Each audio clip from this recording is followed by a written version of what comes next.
10वां स्कंद 29वां अध्याय रास लीला का आरंभ। श्री सुखदेव जी कहते हैं, परीक्षा शरद ऋतु थी, उसके कारण बेला चमेली आदि सुगंधित पुष्प खिलकर मई महक रहे थे। भगवान ने चीर हरण के समय गोपियों को जिन रात्रियों का संकेत किया था, वे सब की सब पुंजीभूत होकर एक ही रात्रि के रूप में उल्लसित हो रही थीं। भगवान ने उन्हें देखकर दृढ़ बनाया। गोपियां तो चाहती ही थीं कि अब भगवान ने भी अपनी अचित महाशक्ति माया के सहारे उन्हें निमित्त बनाकर रसमयी रास क्रीड़ा करने का संकल्प किया। अब न होने पर भी उन्होंने अपने प्रेमियों की इच्छा पूर्ण करने के लिए मन स्वीकार किया। भगवान के संकल्प करते ही चंद्रदेव ने प्राचीन दिशा के मुख मंडल पर अपने शीतल किरण रूपी कर कमलों से लालमा की रोली केसर मल दी, जैसे बहुत दिनों के बाद अपनी प्राण प्रिया पत्नी के पास आकर उसके प्रियतम पति ने उसे आनंदित करने के लिए ऐसा किया हो। इस प्रकार चंद्रदेव ने उदय होकर न केवल पूर्व दिशा का प्रत्युत संसार के समस्त चर अचर प्राणियों का संताप, जो दिन में शरत कालीन प्रखर सूर्य रश्मियों के कारण बढ़ गया था, दूर कर दिया। उस दिन चंद्रदेव का मंडल अखंड था। पूर्णिमा की रात्रि थी। वे नूतन केसर के समान लाल लाल हो रहे थे। कुछ संकोच मिश्रित अभिलाषा से युक्त जान पड़ते थे। उनका मुख लक्ष्मी जी के समान मालूम हो रहा था। उनकी कोमल किरणों से सारा वन अनुराग के रंग में रंग गया था। वन के कोने कोने में उन्होंने अपनी चांदनी के द्वारा अमृत का समुद्र उड़ेल दिया था। भगवान श्री कृष्ण ने अपने दिव्य उज्जवल रस के उद्दीपन की सामग्री उन्हें और उस वन को देखकर अपनी बांसुरी पर ब्रज सुंदरियों के मन को हरण करने वाली काम भी के स्पष्ट एवं मधुर तान छेड़ी। भगवान का वह बंसी वादन भगवान के प्रेम को, उनके मिलन की लालसा को अत्यंत उकसाने वाला, बढ़ाने वाला था। यो तो श्याम सुंदर ने पहले से ही गोपियों के मन को अपने बस में कर रखा था। अब तो उनके मन की सारी वस्तुएं भय, संकोच, धैर्य, मर्यादा आदि की वृत्ति वाली छीन ली। वंशी ध्वन सुनते ही उनकी विचित्र गति हो गई। जिन्होंने एक साथ साधना की थी श्री कृष्ण को पत्र रूप में प्राप्त करने के लिए, वे गोपियां भी एक दूसरे को सूचना न देकर, यहाँ तक कि एक दूसरे से अपनी चेष्टा को छिपाकर जहाँ वे थे वहां के लिए चल पड़ी। परीक्षा में इतने वेग से चली थी कि उनके कानों के कुंडल झोंके खा रहे थे। बंसी ध्वनि सुनकर जो गोपियां दूध धो रही थीं, वे अत्यंत उत्सुकता बस दूध धोना छोड़कर चल पड़ी। जो चूल्हे पर दूध आटा रही थीं, वे उफनता हुआ दूध छोड़कर, और जो लपसी पका रही थीं, वे पकी हुई लपसी बिना उतारे ही छोड़कर चल दी। जो भोजन परस रही थीं, वे परसना छोड़कर, जो छोटे छोटे बच्चों को दूध पिला रही थीं, वे दूध पिलाना छोड़कर, जो पतियों की सेवा शुश्रूषा कर रही थीं, वे सेवा शुश्रूषा छोड़कर और स्वयं भोजन कर रही थीं, वे भोजन करना छोड़कर अपने कृष्ण प्यार के पास चल पड़ी। कोई कोई गोपी अपने शरीर में अंगराग, चंदन और उल्टन लगा रही थीं और कुछ आंखों में अंजन लगा रही थीं। वे उन्हें छोड़कर तथा उल्टे पलटे वस्त्र धारण कर श्री कृष्ण के पास पहुंचने के लिए चल पड़ी। पिता और पतियों ने, भाई और जाति बंधुओं ने उन्हें रोका, उनकी मंगलमयी प्रेम यात्रा में विघ्न डाला, परंतु वे इतनी मोहित हो गई थीं कि रोकने पर भी न रुकी, न रुक सकी। रुकती कैसे? विष्णु मोहन श्री कृष्ण ने उनके प्राण, मन और आत्मा सब कुछ का अपहरण जो कर लिया था। परीक्षित उस समय कुछ गोपियां घरों के भीतर थीं, उन्हें बाहर निकलने का मार्ग ही न मिला। तब उन्होंने अपने नेत्र मूंद लिए और बड़ी तन्मयता से श्री कृष्ण के सौंदर्य, माधुर्य और लीलाओं का ध्यान करने लगी।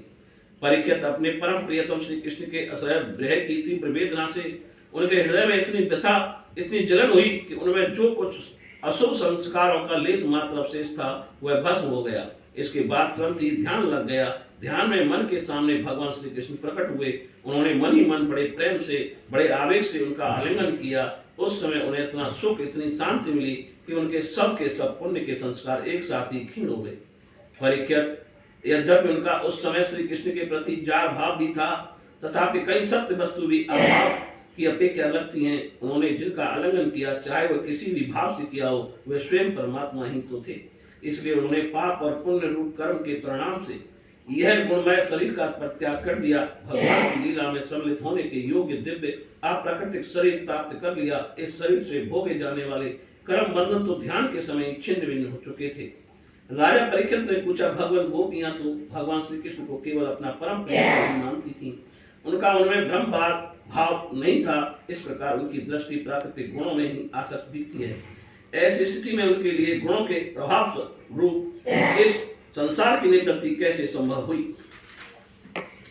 श्री सुखदेव जी कहते हैं, परीक्षित, मैं तुमसे पहले ही कह चुका हूं कि चेदी राज शिशुपाल भगवान के प्रति द्वेष भाव रखने पर भी अपने प्राकृतिक शरीर को छोड़कर प्राकृतिक शरीर से उनका पार्षद हो गया।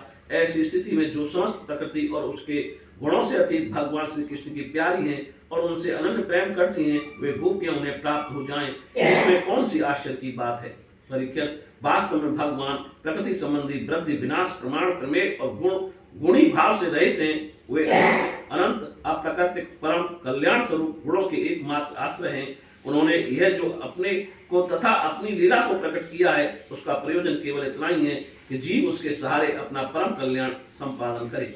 इसलिए भगवान से केवल संबंध हो जाना चाहिए। वह संबंध चाहे जैसा हो, काम का हो, क्रोध का हो या भय का हो, स्नेह, नातेदारी या सौहार्द का हो, चाहे जिस भाव से भगवान में नित्य निरंतर अपनी वृत्तियां जोड़ दी जाएं, वे भगवान से जुड़ती हैं। इसलिए वृत्तियां भगवान में हो जाती हैं और उस जीव को भगवान की ही प्राप्ति होती है।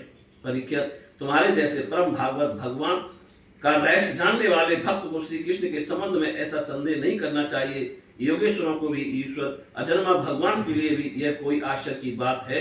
अरे, उनके संकल्प मात्र से वहों के सारे से सारे जगत का परम कल्याण हो सकता है। जब भगवान श्री कृष्ण ने देखा कि ब्रज की अनुपम विभूतियां गोपियां मेरे बिल्कुल पास आ गई हैं, तब उन्होंने अपनी विनोद भरी वाक चातुरी से उन्हें मोहित करते हुए कहा, क्यों ना हो भूत भविष्य वर्तमान के जितने वक्ता हैं उनमें वे ही तो सर्वश्रेष्ठ हैं। भगवान श्री कृष्ण ने कहा, माँ भाग्यवती गोपियों, यहाँ तुम्हारा स्वागत है। बतलाओ, तुम्हें प्रसन्न करने के लिए मैं कौन सा काम करूं? ब्रज में तो सब कुशल मंगल है ना? कहो, इस समय यहाँ आने की क्या आवश्यकता पड़ गई? सुंदर गोपियों, रात का समय है, यह स्वयं ही बड़ा भयावना होता है और इसमें बड़े बड़े भयावने जीव जंतु इधर उधर घूमते रहते हैं। अतः तुम सब तुरंत ब्रज में लौट जाओ। रात के समय घोर जंगल में स्त्रियों को नहीं रुकना चाहिए। तुम्हें न देखकर तुम्हारे माँ बाप, पति, पुत्र और भाई बंधु ढूंढ रहे होंगे, उन्हें भय में न डालो। तुम लोगों ने रंग बिरंगे पुष्पों से ढके हुए इस वन की शोभा को देखा। पूर्ण चंद्रमा की कोमल रश्मियों से यह रंगा हुआ है, मानो उन्होंने अपने हाथों चित्रकारी की हो और यमुना जी के जल का स्पर्श करके बहने वाले शीतल समीर की मंद मंद गति से हिलते हुए ये वृक्षों के पत्ते तो इस वन की शोभा को और भी बढ़ा रहे हैं। परंतु अब तो तुम लोगों ने यह सब कुछ देख लिया। अब देर मत करो, शीघ्र से शीघ्र ब्रज में लौट जाओ। ब्रज में लौट जाओ। तुम लोग कुलीन स्त्री हो और स्वयं भी सती हो। जाओ अपने पतियों जाओ और अपने पतियों की सेवा शुश्रूषा करो। शुश्रूषा देखो, तुम्हारे घर के नन्हे नन्हे बच्चे और गौ के बछड़े रवा रहे हैं, उन्हें दूध पिलाओ, गौ दुओ। अथवा यदि मेरे प्रेम से परवश होकर तुम लोग यहाँ आई हो तो इसमें कोई अनुचित बात नहीं हुई। यह तो तुम्हारे योगी ही है, क्योंकि जगत के पशु पक्षी तक मुझसे प्रेम करते हैं, मुझे देखकर प्रसन्न होते हैं। कल्याणी गोपियों, स्त्रियों का परम धर्म यही है कि वे पति और उसके भाई बंधुओं की निष्कपट भाव से सेवा करें और संतान का पालन पोषण करें। जिन स्त्रियों को उत्तम लोक प्राप्त करने की अभिलाषा हो, वे पति की पातकी छोड़कर और किसी भी प्रकार के पति का परित्याग ना करें, भले वे बुरे स्वभाव वाला, भाग्यहीन, वृद्ध, मूर्ख, रोगी या निर्धन ही क्यों ना हो। कुलीन स्त्रियों के लिए चार पुरुष की सेवा सब तरह से निंदनीय है। इससे उनका परलोक बिगड़ता है, स्वर्ग नहीं मिलता, इस लोक में अपयश होता है। यह कुकर्म स्वयं तो अत्यंत तुच्छ क्षणिक है ही, इसमें प्रत्यक्ष वर्तमान में भी कष्ट ही कष्ट है। मोक्ष आदि की तो बात ही कौन करे, ये साक्षात परम भय नरक आदि का हेतु है। गोपियों, मेरी लीला और गुणों के श्रवण से, रूप के दर्शन से, उन सब के कीर्तन और ध्यान से मेरे प्रति जैसे अनन्य प्रेम की प्राप्ति होती है, वैसे प्रेम की प्राप्ति पास रहने से नहीं होती। इसलिए तुम लोग अभी अपने अपने घर लौट जाओ। श्री सुखदेव जी कहते हैं, परीक्षित, भगवान श्री कृष्ण यह अप्रिय भाषण सुनकर गोपियां उदास खिन्न हो गईं, उनकी आशा टूट गई। वे चिंता के अथाह एवं अपार समुद्र में डूबने उतरने लगी। उनके बिंबाफल पके हुए कुंदरू के समान लाल लाल उधर शोक के कारण चलने वाली लंबी और गर्म सांसों से सूख गई।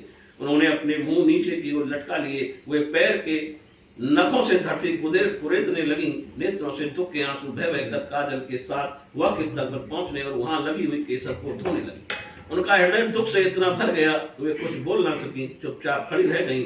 गोपियों ने अपने प्यारे श्याम सुंदर के लिए सारी कामनाएं, सारे भाव छोड़ दिए थे। श्री कृष्ण में उनका अनन्य अनुराग प्रेम, परम प्रेम था। जब उन्होंने अपने प्रियतम श्री कृष्ण की यह निष्ठुरता से भरी बात सुन के मारे रुद गईं। उन्होंने धीरज धारण करके अपनी आंखों के आंसू पहुंचे। फिर प्रणय कोप के कारण वे गदगद वाणी से कहने लगी। गोपियों ने कहा, प्यारे श्री कृष्ण, तुम घट घट व्यापी हो, हमारे हृदय की बात जानते हो। तुम्हें इस प्रकार निष्ठुरता भरे वचन नहीं कहने चाहिए। हम सबको छोड़कर केवल तुम्हारे चरणों में ही प्रेम करती हैं। इसमें संदेह नहीं कि तुम स्वतंत्र और हठीले हो, तुम पर हमारा कोई बस नहीं है। फिर भी तुम अपनी ओर से जैसे आदि पुरुष भगवान नारायण कृपा करके अपने मुमुख भक्तों से प्रेम करते हैं, वैसे ही हमें स्वीकार कर लो, हमारा त्याग मत करो। प्यारे श्याम सुंदर, तुम सब धर्मों का रहस्य जानते हो। तुम्हारा यह कहना कि अपने पति पुत्र भाई बंधुओं की सेवा करना ही स्त्रियों का स्वधर्म है, अक्षर से ठीक है, परंतु इस उपदेश के अनुसार हमें तुम्हारी सेवा करनी चाहिए, क्योंकि तुम ही सब उपदेशों के परम लक्ष्य को साक्षात भगवान हो। तुम ही समस्त शरीरधारियों के सुहृदय हो, आत्मा हो और परम प्रियतम हो। आत्मज्ञान में निपुण महापुरुष तुमसे ही प्रेम करते हैं, क्योंकि तुम नित्य प्रिय एवं अपने ही आत्मा हो। अनित्य एवं दुखद पति पुत्रादि से क्यों प्रयोजन है। परमेश्वर, इसलिए हम पर प्रसन्न हो, कृपा करो। कमल नयन, चिरकाल से तुम्हारे प्रति पाली पोसी आशा अभिलाषा की लहलहाती लता का छेदन मत करो। मनमोहन, अब तक हमारा चित्त घर के काम धंधों में लगता था, इसी से हमारे हाथ भी उनमें रमे हुए थे, परंतु तुमने हमारे देखते देखते हमारा वह चित्त लूट लिया। इसमें कोई कठिनाई भी नहीं उठानी पड़ी। तुम तो सुख स्वरूप हो ना, परंतु अब तो हमारी गति मत निराली हो गई है। हमारे ये पैर तुम्हारे चरण कमलों को छोड़कर एक पग भी हटने के लिए तैयार नहीं हट रहे हैं। फिर हम ब्रज में कैसे जाएं, और यदि वहां जाएं भी तो क्या करें क्या। प्राण वल्लभ, हमारे प्यारे सखा, तुम्हारी मंद मंद मधुर मुस्कान, प्रेम भरी चितवन और मनोहर संगीत से ने हमारे हृदय में तुम्हारे प्रेम और मिलन की आग धधका दी है।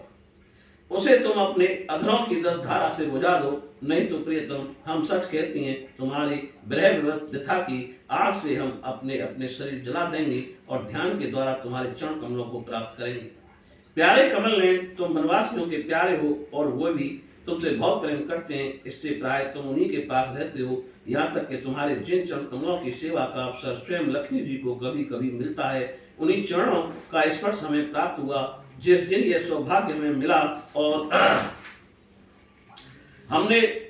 तुमने हमें स्वीकार करके आनंदित किया, उसी दिन से हम और किसी के सामने एक क्षण के लिए भी ठहरने में असमर्थ हो गई हैं। पति पुत्रादि की सेवा तो दूर रही, हमारे स्वामी जिन लक्ष्मी जी का कृपा कटाक्ष प्राप्त करने के लिए बड़े बड़े देवता तपस्या करते रहते हैं, वही लक्ष्मी जी तुम्हारे वक्ष स्थल में बिना किसी की प्रतिद्वंदता के स्थान प्राप्त कर लेने पर भी अपनी 100 तुलसी के साथ तुम्हारे चरणों की रज पाने की अभिलाषा किया करती हैं।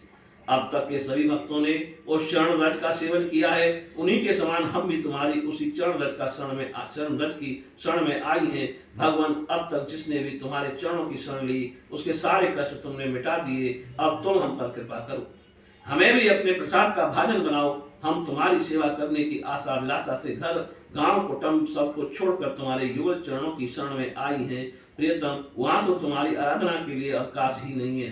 पुरुष भूषण पुरुषोत्तम, तुम्हारी मधुर मुस्कान और चारु चितवन ने हमारे हृदय में प्रेम की मिलन की आकांक्षा की आग धधका दी है। हमारा रोम रोम उससे जल रहा है। तुम हमें अपनी दासी के रूप में स्वीकार कर लो, हमें अपनी सेवा का अवसर दो।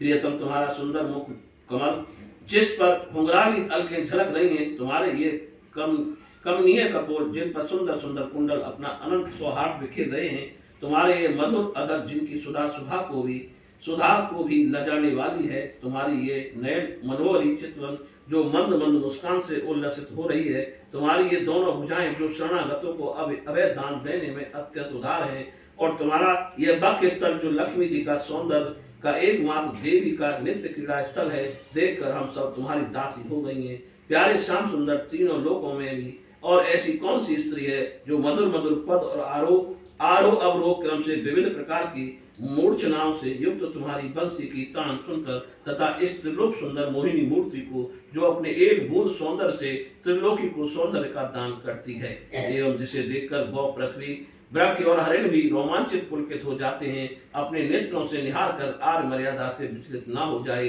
कुल कान और लोक लज्जा को त्याग कर उसमें तुम में अनुरक्त ना हो जाए।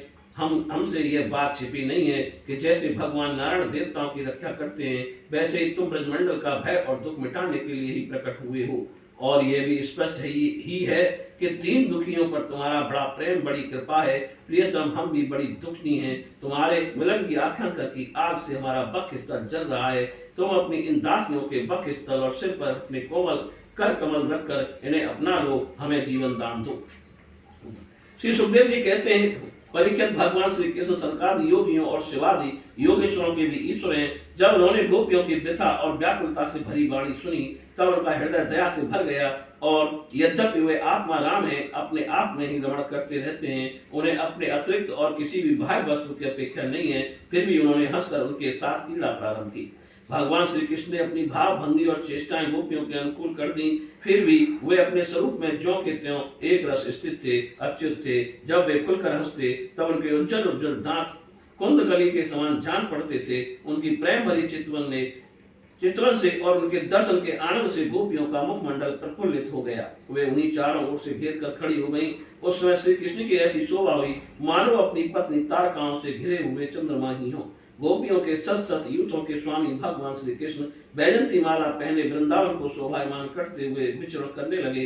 कभी गोपियां अपने प्रियतम श्री कृष्ण के गुण और लीलाओं का गान करती, तो कभी श्री कृष्ण गोपियों के प्रेम और सौंदर्य के गीत गाने लगते। इसके बाद भगवान श्री कृष्ण ने गोपियों के साथ यमुना जी के पावन पुलिन पर, जो कपूर के समान चमकीली बालू से जगमगा रहा था, पदार्पण किया। वह यमुना जी की तरल तरंगों के स्पर्श से शीतल और कुमुदनी सहज सुगंध से सुवासित वायु के द्वारा सेवित हो रहा था। उस आनंदप्रद पुलिन पर भगवान ने गोपियों के साथ क्रीड़ा की। हाथ फैलाना, आलिंगन करना, गोपियों को हाथ दबाना, उनकी चोटी, जांग, नीवी और स्तन आदि का स्पर्श करना, विनोद करना, नख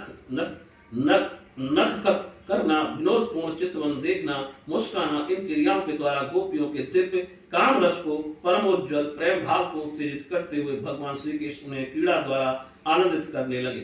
उदार शिरोमणि सर्वव्यापक भगवान श्री कृष्ण ने जब इस प्रकार गोपियों का सम्मान किया, तब गोपियों के मन में ऐसा भाव आया कि संसार की समस्त स्त्रियों में हम ही सर्वश्रेष्ठ हैं, हमारे समान और कोई नहीं है। वे कुछ मानवती हो गईं। जब भगवान ने देखा कि इन्हें तो अपने सुहाग का कुछ गर्व हो आया है, अब मान भी करने लगी, तब वे उनका गर्व शांत करने के लिए तथा उनका मान दूर प्रसन्न करने के लिए वहां उनके बीच में ही अंतर्ध्यान हो गए। बोलिए श्री कृष्ण भगवान की जय।